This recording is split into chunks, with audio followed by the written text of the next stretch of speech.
Thank you so much. நன்றி. ஒரு படம் வந்து தியேட்டர்ல பார்க்கும்போது அடுத்ததாக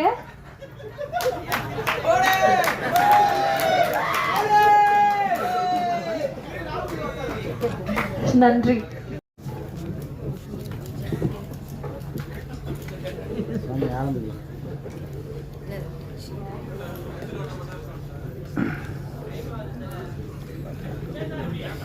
தம்பி,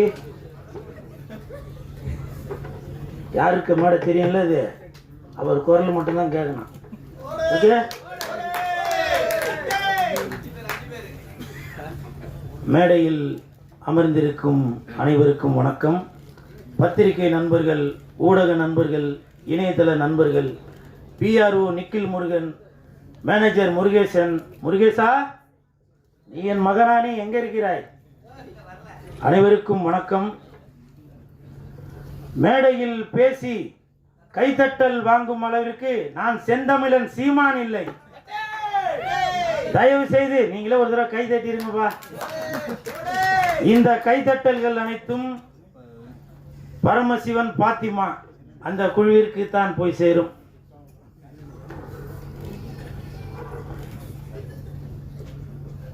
செந்தமிழன் சீமான் சார், அண்ணா வணக்கம். பரமசிவன் கழுத்தில் இருக்கும் பாம்பு கேட்டது, சீமான் சௌக்கியமா?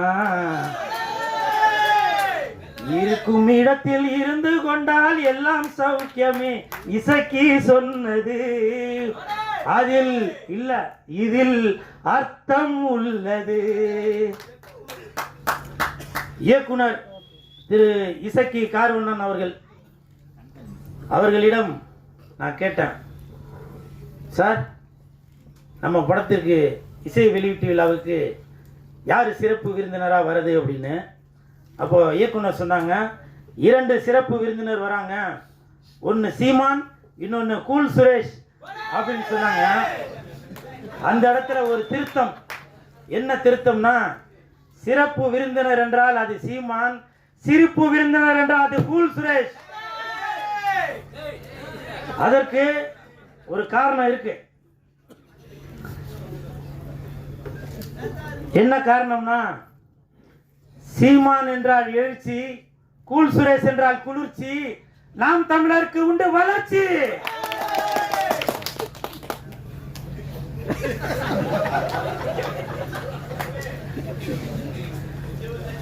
அது மட்டும் இல்ல, நான் எதுக்கு சீமான் அண்ணன் வந்து இந்த இடத்துல ஏதோ ஜாலரா போட்டு ஏதோ பெருமையாக பேசுகிறார் போல அப்படின்னு சில பேர் நினைக்கலாம். கமெண்ட்டில் சில பேர் கூட அந்த மாதிரி கமெண்ட் பண்ணிட்டு இருக்கீங்க. அதுக்கு ஒரு உதாரணம் சொல்கிறேன். இந்த பரமசிவன் பாத்திமா அந்த படத்திற்கு உண்மையிலேயே தகுதியான ஒரு மனிதர் என்றால் அது செந்தமிழன் சீமானண்ணன் மட்டும்தான். தமிழகத்தில் மட்டுமல்ல, இந்தியாவில் மட்டுமல்ல, உலகத்தில் உள்ள யாரை எடுத்துட்டாலுமே சரி, இந்த பரமசிவன் பாத்திமா படத்திற்கு இசை வெளியீட்டு விழாவிற்கு வரக்கூடிய தகுதியான ஒரே மனிதர் அது செந்தமிழன் அண்ணன் சீமான் அவர்கள் தான்.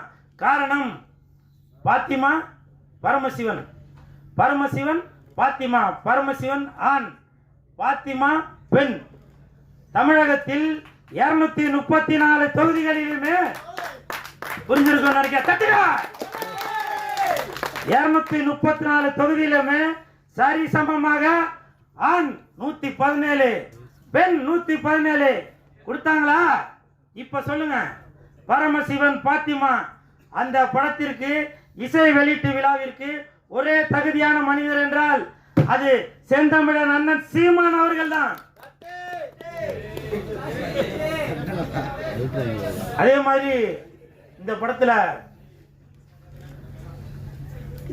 இசக்கி கார்வண்ணன் அவர்கள், இயக்குனர் அவர்கள் நிறைய டைலாக், அது நம்ம பார்க்கும்போது நம்மளை அறியாமலே கண்டிப்பாக நீங்கள் படம் பார்க்கும்போது தெரியும் பாருங்க, அந்த கூஸ் பம்ப்ஸ்ன்னு சொல்லுவாங்களே, அது நடக்கும். காரணம், நானே அதில் சில வசனங்களை பேசியிருக்கேன், அவர் சாருக்கு சொல்லி கொடுத்தது தான். மத பிரச்சனைன்னு சொல்லாதீங்க, 2 மனிதர்களுக்குள்ள பிரச்சனைன்னு சொல்லுங்க அப்படின்னு ஒரு வசனம் வரும். ஜாதி பிரச்சனைன்னு சொல்லாதீங்க, இது ஜனங்களுக்குள்ள பிரச்சனைன்னு சொல்லுங்க அப்படின்னு சொல்லி அந்த படத்தில் வசனங்கள் வரும். அப்படி இன்று மக்களுடைய மனநிலையை புரிந்து கொண்டு அந்த படத்தை இயக்கி வசனமும் எழுதி தயாரித்து இருக்கிறாரு இயக்குனர் இசக்கி கார்வண்ணன் அவர்கள், அவருக்கு என் மனமார்ந்த நன்றி. அதே மாதிரி ஒரு வார்த்தையும் சொன்னாங்க, தலைவா இந்த படத்தில் நீங்கள் வந்து செகண்ட் ஹீரோ அப்படின்னு.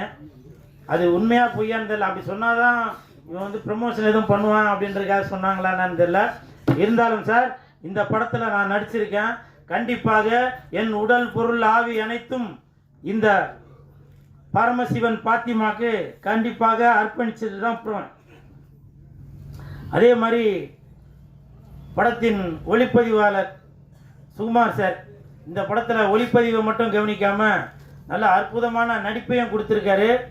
எனக்கு தெரிஞ்சு அடுத்த பிரகாஷ்ராஜ் அவர்களாக வருவதற்கு நிறைய வாய்ப்பு இருக்கு. எங்க வரு வாங்க. எதுக்காக இது சொல்றேன்னா, ஷூட்டிங் ஸ்பாட்ல சொன்னாரு, தலைவா அடுத்து நான் ஒர்க் பண்ற படத்துல எல்லாத்துலயும் நீங்க இருப்பீங்க, எல்லாத்துலயும் இருப்பீங்கன்னாரு. 3 படம் ஒர்க் பண்ணிட்டார், இது வரைக்கும் கூப்பிட காணோம். இல்ல இந்த மாதிரி இடத்துல சொன்னாதான் போன் பண்ணி சொன்னா அது சரியா இருக்காது இல்லையா. அதே மாதிரி படத்தின் கதாநாயகன் கமல் அவர்கள், விமல் அவர்கள், இல்ல அந்த அந்த கமல் விமலுக்கு ஒரு காரணம் இருக்கு. விமல் அவர்கள், அவரை பத்தி சொல்றதுக்கு ஒன்றும் பெருசா ஒன்றும் இல்லை. அதுக்கு என்ன காரணம்னா, ஷூட்டிங் ஸ்பாட்ல அவர் உண்டு, அவர் வேலை உண்டுன்னு இருக்காரு. எனக்கு தெரிஞ்சு விஜய் சார் அப்படி இருப்பாரு. அதே மாதிரி விமல் அவர்களும் தான் உண்டு தன் வேலை உண்டு அப்படின்னு இருக்காரு.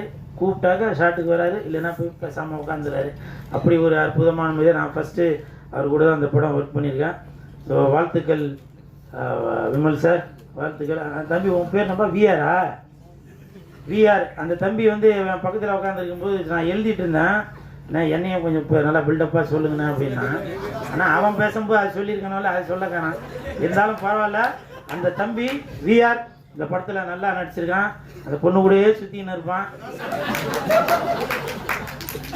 அவருக்கும் என் மனமார்ந்த நன்றிகளை தெரிவித்துக் கொள்கிறேன். அப்புறம் மிகப்பெரிய நன்றி இயக்குநர்களுக்கும் இசையமைப்பாளர் உங்கள் பேர் என்ன சார்? தீபன் அவர்களுக்கு என் மனமார்ந்த நன்றி. ஏன்னாக்க நான் ஆடுற மாதிரி ஒரு பாட்டு போட்டு கொடுத்துருக்கீங்க, மிக்க நன்றி. ஏன்னா என்னையும் இந்த மாதிரி ஆட முடியும் அப்படின்னு சொல்லி எனக்கு ஒரு ஒரு ஒரு பேர் ஒன்று கொடுத்து, அந்த பேர் வந்திருக்காங்களா? அதெல்லாம் வரவேணான்னு இருப்பீங்களா? உள் சுழேஷ் வளர்ச்சி பிடிக்காதாப்பா? என்ன பல? ஆமாம் ஆமாம், சிவசிவாய. அப்புறம் இந்த படம் வந்து ஜூன் 5ஆம் தேதி தான் ரிலீஸ் ஆக போகுது அப்படின்னு சொல்லி இயக்குனர் அவர்கள் என்கிட்ட சொன்னாங்க. உடனே எனக்கு வந்து ரொம்ப கன்ஃபியூஸ் ஆகி போச்சு. ஏன்னா அன்னைக்கு தான் தக் லைஃப் படம் ரிலீஸ் ஆகுது. அப்போ நான் வந்து சார்கிட்ட கேட்டேன், சார் அன்னைக்கு தான் தக் லைஃப் படம் வருது, அப்போ கமலுக்கும் விமலுக்கும் போட்டியா அப்படின்னு கேட்டேன். ஐயோ அப்படிலாம் இல்லை சார் அப்படின்னாரு. அப்போது சிம்புவுக்கும் கூல் சுரேஷுக்கும் போட்டியா அப்படின்னா, ஐயோ அப்படிலாம் இல்லை சார் அப்படின்னாரு. நான் வந்து இயக்குனர் அவர்களிடம் ஒரு தாழ்மையான ஒரு வேண்டுகோள் ஒன்று வைத்தேன். என்னன்னாக்க, அன்னைக்கு என் தலைவன் எஸ்டிஆர் அவர்கள் நடித்த படம் வருது, அதனால நீ ஒரு நாள் தள்ளி ஜூன் 6ஆம் தேதி வைங்க அப்படின்னு சொன்ன. அந்த வேண்டுகோளை ஏற்றுட்டாரு. ஏன்னா இதுதான் என் தலைவன் எஸ்டிஆருக்கு நான் செய்யும் கைமாறு. இது வந்து பெரிய போட்டி எதுவும் இல்லை, இருந்தாலும் என் தலைவனை நான் இப்படி தான் பார்க்கணும் அப்படின்ற ஒரு எண்ணத்தில் தான் சொல்கிறேன். என்றைக்குமே வெந்து தணிந்தது காடு, வெந்து தணிந்தது காடு, சீமானனுக்கு வணக்கத்தை போடு. அப்புறம் இன்னொரு முக்கியமான விஷயம், கமல் சார், நீங்க வந்து உலக நாயகனாக இருந்து விண்வெளி நாயகனாக மேல ஒரு படி போயிட்டீங்க. அந்த உலக நாயகன் அந்த பட்டம் வந்து இப்ப வெற்றிடமா இருக்கு. என் தலைவன் எஸ்டிஆர் அவர்களுக்கு அந்த உலக நாயகன் பட்டத்தை நீங்க கொடுக்கணும் அப்படின்னு சொல்லி நான் தாழ்மையுடன் கேட்டுக்கொள்கிறேன். இன்று முதல் உலக நாயகன் என்றால் அது சிலம்பரசன், விண்வெளி நாயகன் என்றால் அது கமலஹாசன். விண்வெளி நாயகன் என்றால் அது கமலஹாசன், உலக நாயகன் என்றால் அது சிலம்பரசன்.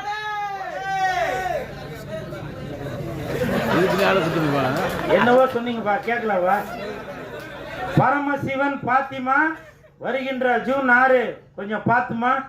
நன்றி நன்றி நன்றி நன்றி.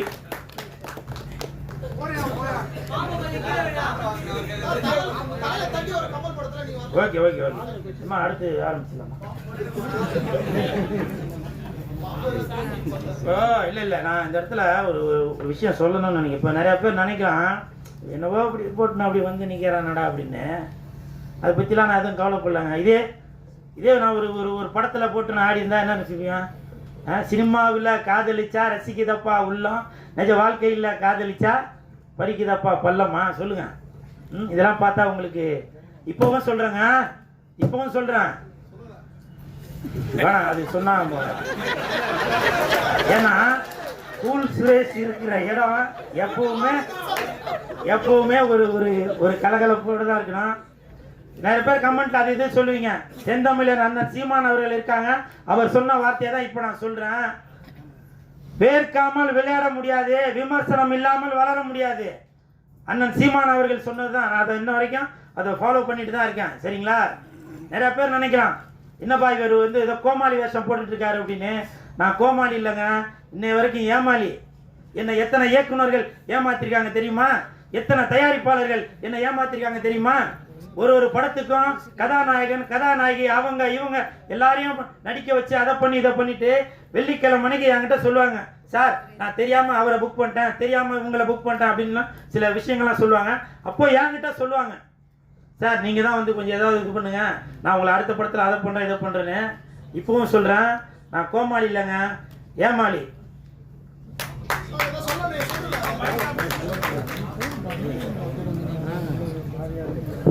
நன்றி. அடுத்ததாக இந்த படத்துல ஒரு முக்கியமான கதாபாத்திரத்தில் நடிச்சிருக்கக்கூடிய